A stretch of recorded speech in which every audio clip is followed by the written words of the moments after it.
Dr. Anthony Fauci warns that the worst could be far from over, and that could continue to get worse on a case count basis before they get better. Keep in mind, the national record in the U.S. for average daily cases is just a bit north of 250,000, set last year coming out of the post-holiday surge. Last Friday before Christmas, deterioration set in regards to data on the case count front.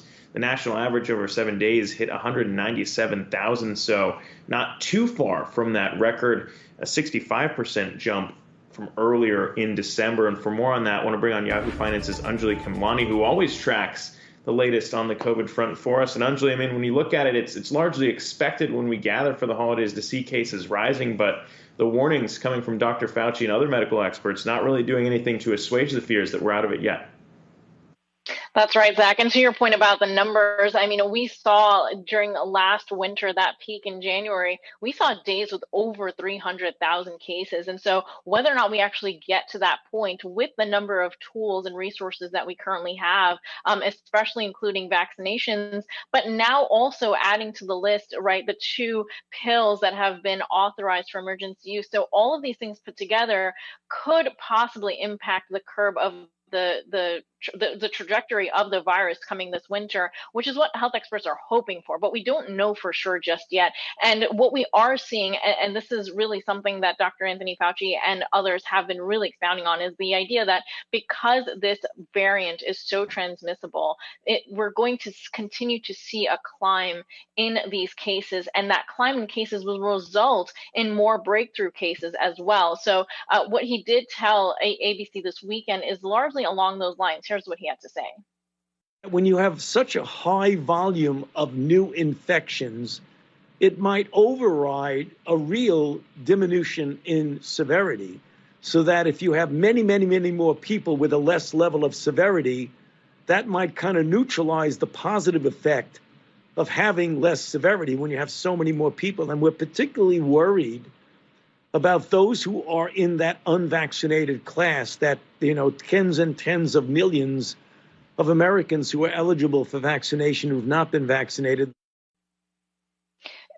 And what he's saying is largely along the lines of exactly what some medical experts have been seeing in the hospitals right now, is those who are unvaccinated remain the most at risk for getting severe disease, even with Omicron, which we've seen data across the world point to milder disease.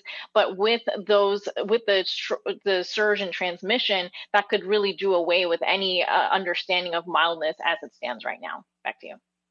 Yeah, and Anjalee, I wonder if that's kind of the heart of maybe some of the troubles that the CDC and others might be facing when it comes to guidelines now, because you're basically dealing with 2 camps. You're dealing with the vaccinated and the unvaccinated. So we're hearing some pressure then to change the isolation guidelines when it comes to people who have been infected, test positive for COVID.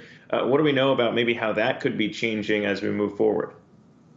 Absolutely. And it's actually 3 camps, to be honest, because you're also talking about the boosted and the level of protection that they have. So this is a broad diversity that the CDC is having to contend with. What they have done right now, as of last week, is reduce the amount of time that those health workers who test positive have to stay in isolation. If they are asymptomatic, they can come back to work within a week. We've also seen New York roll out some rules so that anyone who tests positive and is asymptomatic can come back to work within 5 days.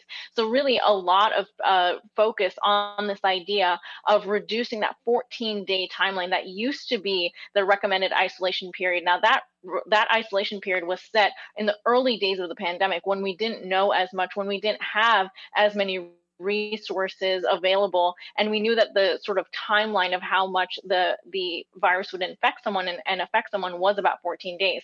Now, with as much as we know and the level of transmissibility at certain points in time, the push is for the CDC to recommend guidelines to allow more people to get back to work, especially if they are asymptomatic and less likely to infect someone else, because of what we've seen with the labor shortage right now in many sectors across the market. So this is really important and has really been a call for action for the last couple of weeks.